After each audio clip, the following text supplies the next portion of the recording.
Save किया था ना? मैं सिर्फ इसलिए गया था क्योंकि उसने मुझे कॉल किया, that's it. But listen तो। Save it for someone else.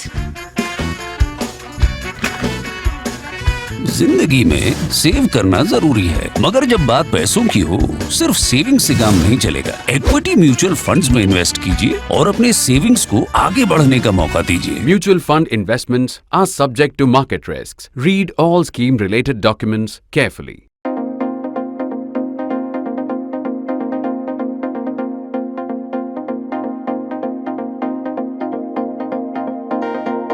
आप जानते होंगे कि मेरा एक साप्ताहिक कॉलम है नेशनल इंटरेस्ट, जो कि शनिवार को आता है। ये करीब 25-27 साल से अभी आ रहा है। ये हिंदी में भी आता है, लेकिन अभी तक इसका जो वीडियो वर्जन था वो मैं सिर्फ इंग्लिश में रिकॉर्ड करता था। इस बार मैं कुछ कोशिश करके देख रहा हूँ कि इसको हिंदी में भी रिकॉर्ड करूँ और आपको पसंद आए, आपको अच्छा लगे तो आप कहिएगा, आपको अच्छा लगा तो मैं कोशिश करूँगा कि इसको हर हफ्ते करूँ। मैं कई बार देखता हूँ अपने रिस्पॉन्सेज में, आप में से बहुत लोग कहते हैं कि हिंदी में क्यों नहीं करते हो, सिर्फ इंग्लिश में क्यों करते हो। तो हिंदी तो मेरी ठीक ठाक है बोलने में, इंग्लिश से बेहतर ही होगी। इंग्लिश में कभी कभी मसला होता है, हिंदी में नहीं होता। तो जब हिंदी ठीक ठाक है तो मैंने सोचा थोड़ा मेरे लिए काम ज़्यादा होता है, लेकिन अगर आप चाहते हैं तो मैं ये काम क्या और भी कितना भी करूँगा। तो इस बार मैं हिंदी में कोशिश कर रहा हूँ। आप मुझे बताइएगा आपको कैसे लगा। और ये मेरा पहला कॉलम है पंजाब के ऊपर, ट्रूडो के वक्तव्य के बाद। इसके बाद एक और है, उसको मैं बाद में आपको हिंदी में भी वीडियो वर्जन में दिखाऊंगा। तो ये मेरा कहना है कि काश मुझे केवल 10 मिनट के लिए ऐसी कोई दैवीय शक्ति मिल जाती कि मैं आपको नीचे की 3 बातें दोहराने के लिए कह सकता। ये नीचे की 3 बातें क्या हैं? 1, 2, 3। नंबर 1, खालिस्तानी आंदोलन या सपने या विचार जैसी कोई चीज़ वास्तव में है ही नहीं। भारत में तो निश्चित तौर पर नहीं है। अब कनाडा के ब्रैम्पटन में क्या हो रहा है, ये कनाडा का सिरदर्द है, हमारा तो नहीं है ना। दूसरा पॉइंट, भारत के पंजाब सूबे में कोई नहीं है, लगभग कोई नहीं है जो 1978 से 1993 वाले खूनी 15 वर्षों या खास करके 1983 से 93 वाले घातक दशक की वापसी चाहता हो। भारत के सिख अपने देश के बारे में क्या भावना रखते हैं ये जानना हो तो प्यू रिसर्च सेंटर सर्वे के 2021 के आंकड़ों को देखिए, जो बताते हैं कि भारत के 95% सिखों को इस बात का बहुत गर्व, वेरी प्राउड, बहुत गर्व है कि वे भारतीय हैं। सिर्फ प्राउड नहीं, सिर्फ गर्व नहीं, बहुत गर्व है कि वे भारतीय हैं। किसी समुदाय की राष्ट्रभक्ति पर सवाल नहीं उठाया जा सकता, चाहे वह समुदाय कितना भी छोटा क्यों ना हो। नेक्स्ट, अगला पॉइंट, पंजाब में राजनीति जीवित, जीवंत और विश्वसनीय है। लोग बड़ी संख्या में वोट देते हैं और अपनी सरकारें चुनते हैं। कुछ दुनिया के और देशों में कुछ नई एक खतरनाक ताकतें उठ रही हैं, खास करके कनाडा में जो उभर रही हैं। उनको अपना खेल करने के लिए भारत के पंजाब में कोई राजनीतिक या इमोशनल गुंजाइश कोई उपलब्ध नहीं है। कुछ नहीं मिल रहा है, कोई फुटहोल्ड नहीं है। पंजाबी लोग जब अपने हालात से नाखुश होते हैं, जो कि वो प्राय होते हैं, तब वे अपने वोट की ताकत से सरकार को हटा देते हैं। अब देखिए, अकालियों को हटा के कांग्रेस को लाए, कांग्रेस को हटा के अब वो अकाली कांग्रेस दोनों को छोड़ के उन्होंने एक नई पार्टी को चुना है, आम आदमी पार्टी को। तो वो उनको जब नाराजगी होती है अपनी सरकार से तो सरकार को बदल देते हैं। वे सरकार बदलने के लिए किसी ट्रूडो या गुरपतवंत सिंह पन्नू की मदद लेने के लिए नहीं जाते। और इन 3 के अलावा एक चौथी भी बात है जो मैं आपसे कह सकता हूँ, बहुत महत्वपूर्ण बात, कि आप दोहराइए मेरे बात, अगर आप मेरी बात माने तो, कि मैं भारत की सिखों की देशभक्ति या राष्ट्र के प्रति उनकी कमिटमेंट पर कभी सवाल नहीं उठाऊंगा, कभी नहीं। क्योंकि दुनिया का इतिहास अगर आप देखें तो कुछ 100 आपराधिक प्रवृत्ति के लोग, क्रिमिनल टेंडेंसी के लोग मिलकर कभी भी क्रांति नहीं ला सके हैं और ना ला सकते हैं। ये सब कहने और कई बार दोहराने के बाद हम ये भी कबूल करें कि समस्याएं वास्तव में हैं, कि पंजाब में और खासकर सिखों में आज नया आक्रोश, गुस्सा और निराशा व्यापक रूप से फैली है। ये सैक्रिलेज का विरोध, बढ़ती धार्मिकता, रिलीजियोसिटी और रूढ़िवाद, सुपरस्टिशन, देशभक्ति की नई परिभाषाएं और कसौटियां जिनके ऊपर सोशल मीडिया और खासकर ये कुछ टीवी चैनल पंजाबियों को, सिखों को परखते रहते हैं, इन सब के परेशान होने के रूप में ये प्रवृत्ति गुस्से के रूप में सामने आ रही है। एलियनेशन की खतरनाक भावना पनप रही है। एलियनेशन का मतलब यहाँ अलगाव नहीं है। एलियनेशन का मतलब है जब आपका दिल किसी बात से उठ जाता है, तो वो एलियनेशन की खतरनाक भावना पनप रही है। लेकिन ये अपने देश के प्रति नहीं है। बल्कि अपनी राष्ट्रीय राजनीति को लेकर है। भारत के चारों तरफ अगर आप देखें भारत के नक्शे पे जो तटीय राज्य हैं, खास करके दक्षिण में और पश्चिम में, वहाँ बसे जो राज्य हैं वो सबसे अधिक प्रगतिशील और औद्योगिक राज्य हैं। इनके मुकाबले पंजाब की आर्थिक गिरावट हुई है। उसके कारण पनपे गुस्से और निराशा को आसानी से समझा जा सकता है। इस सब की चर्चा इस कॉलम में हम कई बार कर चुके हैं। जब कोई राज्य 1 करोड़ या उससे ज़्यादा की आबादी वाले राज्यों के बीच नंबर 1 वाली स्थिति से करीब 20 साल में नंबर 13 वाली स्थिति में आ जाता है, पंजाब के साथ हुआ। 2000 में सन 2000 में नंबर 1 था, 1 करोड़ से ज़्यादा आबादी वाले राज्यों में, आज नंबर 13 पे आ गया है। तो ऐसे जब एक राज्य 20 साल में नंबर 1 की स्थिति से पोजीशन से नंबर 13 वाले पोजीशन में आ जाता है, तब इससे उस राज्य के लोगों को न केवल आर्थिक मुश्किलों का सामना करना पड़ता है, बल्कि उनका मनोबल भी कमज़ोर पड़ता है, मोराल उनका डाउन होता है, लो होता है, और सेल्फ एस्टीम जिसको कहते हैं वो कम होती है। इतनी डोमिनेंट स्थिति में रहने के आदि समुदाय के लिए यह खास तौर से दुखदाई होता है। पंजाब कृषि वाले जाल में उलझ कर रह गया है, इसको कहते हैं अग्रेरियन इकोनॉमिक्स में उलझ कर रह गया है। जबकि दूसरे कई बड़े राज्यों ने उद्योग और सेवा क्षेत्रों में, सर्विस सेक्टर में, खासकर आईटी की मदद से चलने वाली सेवाओं में, सर्विसेज में बढ़ावट के साथ इस जाल को काटा है। इससे बेहतर ढंग से समझने के लिए दूसरे देशों, खासकर कनाडा में बसे सिख समुदाय पर गहरी नजर डालनी होगी।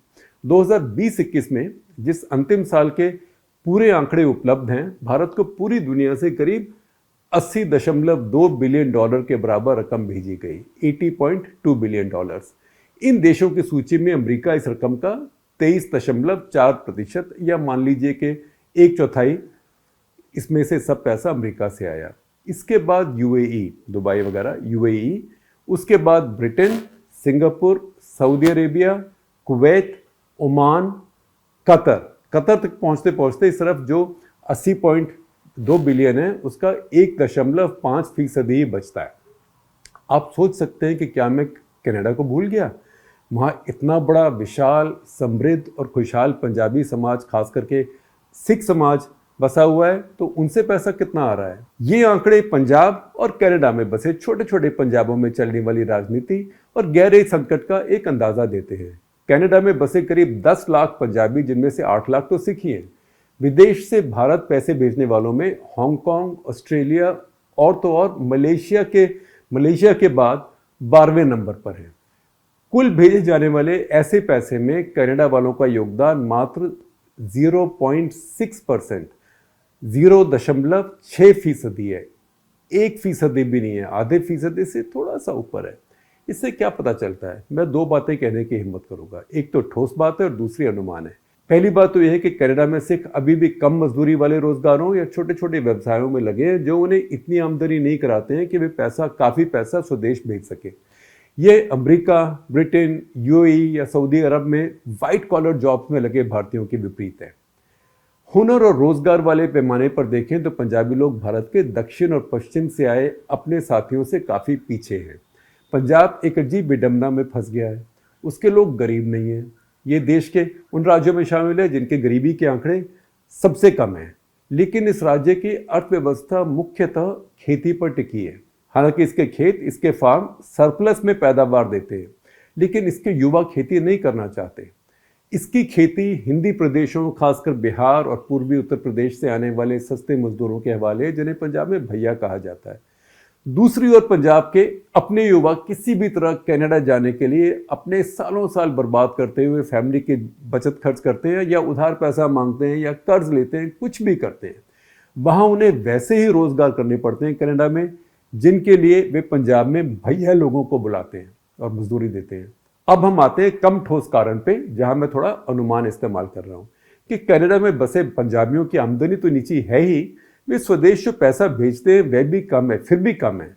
परिवारों को ज़्यादातर पैसा, मुझे लगता है, अनौपचारिक चैनलों से वापस भेजा जाता है। ये परिवार के दूसरे सदस्यों को कनाडा भेजने के खर्च के रूप में लगभग पूरी तरह कनाडा को ही दे दिया जाता है, या जो बिचौलिए होते हैं, गो बिटवीन होते हैं, ब्रोकर्स होते हैं, उनको दे दिया जाता है। एक तरह से ये ह्यूमन ट्रैफिकिंग का रैकेट है। फिलहाल पंजाब में ये रकम या ये रेट 50 लाख रुपए से ऊपर है। ये रकम उस काम के लिए नहीं होती जिसके लिए चेक या बैंक ट्रांसफर से पैसा भेजा जा सकता है।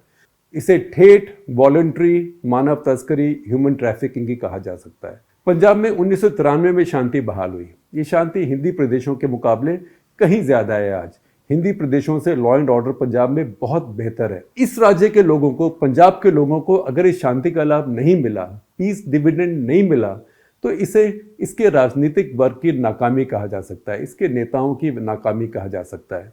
इससे आक्रोश और निराशा बढ़ती है। इसके भी ऊपर ज्यादा परेशान करने वाली आशंका राष्ट्रीय राजनीति और उसमें सिखों की जगह को लेकर है। सवाल ये उठता है कि सिखों का राष्ट्रीय राजनीति में कितना वजन है। खास करके अकाली बीजेपी संबंध के टूटने के बाद, उनके टाइप को टूटने के बाद सिख न केवल खुद को हाशिए पर महसूस करते हैं, मार्जिनलाइज महसूस करते हैं, बल्कि वे भाजपा, हिंदुत्व के उभार और हिंदू राष्ट्र के लिए बढ़ती मांग को लेकर भी नाराज हैं। मेरे साथ जरा पंजाब घूमिए और किसी युवा या बुजुर्ग सिख से पूछिए कि क्या वह खालिस्तान चाहता है। लगभग सब नामे ही जवाब देंगे, बशर्ते उनमें आपकी टांग खिंचाई करने वालों के मजाकिया भाव ना हो।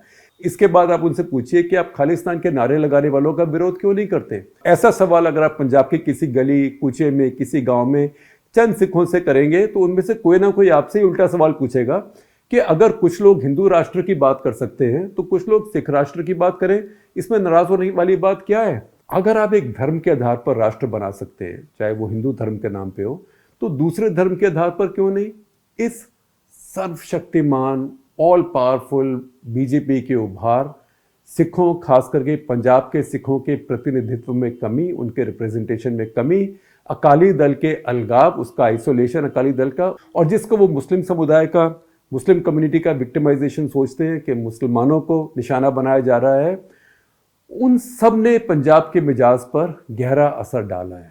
आप चाहें तो इसमें डिनाइल में रह सकते हैं, आप चाहें तो इसके बारे में सोचना बंद कर सकते हैं। हो सकता है कि आपको लगे कि आराम है, लेकिन वो सुस्ती है, वो इंटेलेक्चुअल सुस्ती भी है और वो राष्ट्रीय हित में भी, नेशनल इंटरेस्ट में भी सुस्ती है।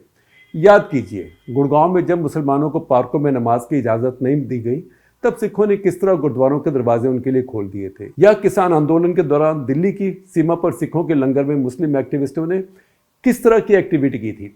भाजपा अगर ये मानती है कि सिख अभी भी मुसलमानों के खिलाफ हैं और वह महान सिख गुरुओं के दौर की या देश के बंटवारे के समय की भावना मुसलमानों के खिलाफ अभी भी पाले हुए हैं, तो बीजेपी वाले मुगालते में हैं। सिख मानते हैं कि हिसाब बराबर हो गया मुसलमानों के साथ और अब कोई खतरा नहीं है उनको मुसलमानों से। इसके अलावा अब केवल धर्म ही उनकी पहचान नहीं तय करती है, भाषा और संस्कृति भी पहचान में शामिल है। इन मामलों में वे पाकिस्तान के पंजाबियों के विशाल बहुमत से काफ़ी समानता रखते हैं। लेकिन पाकिस्तान ने अगर भारत पर फिर हमला किया तो क्या वो मोर्चे पर आगे नहीं रहेंगे? बेशक वे आगे रहेंगे। हिंदू समुदाय के साथ उनकी काफ़ी समानता है, लेकिन भारत ध्रुवीकृत हो गया तब उन्हें हिंदुओं में शुमार मानना भारी भूल होगी। भारतीय सिखों की 70% आबादी पंजाब में ही है।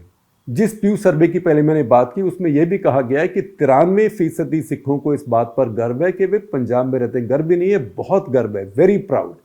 इसी तरह 95% कहते हैं हमको बहुत गर्व है, वेरी प्राउड भारतीय होने का। ये एक महत्वपूर्ण आंकड़े को रेखांकित करता है। 10 में से 8 सिख कहते हैं कि सांप्रदायिक हिंसा देश की सबसे बड़ी समस्या है। ये मामला हिंदू और मुसलमानों से बहुत ज़्यादा है। दोनों में ये आंकड़ा 65% है जो सोचते हैं कि कम्युनल वायलेंस या सांप्रदायिक हिंसा देश के लिए सबसे बड़ा खतरा है। सिखों में ये 80% है, मुसलमानों और हिंदुओं में 65% है। इसे भाजपा और आरएसएस की राजनीति की एक नाकामी माना जाएगा कि वे पंजाब में निराशा और आक्रोश को बढ़ा रही इस भावना को समझ नहीं पा रहे हैं। कनाडा गए कुछ तत्व, कुछ एलिमेंट्स ऐसे हैं जो इसी भावना के साथ खिलवाड़ कर रहे हैं।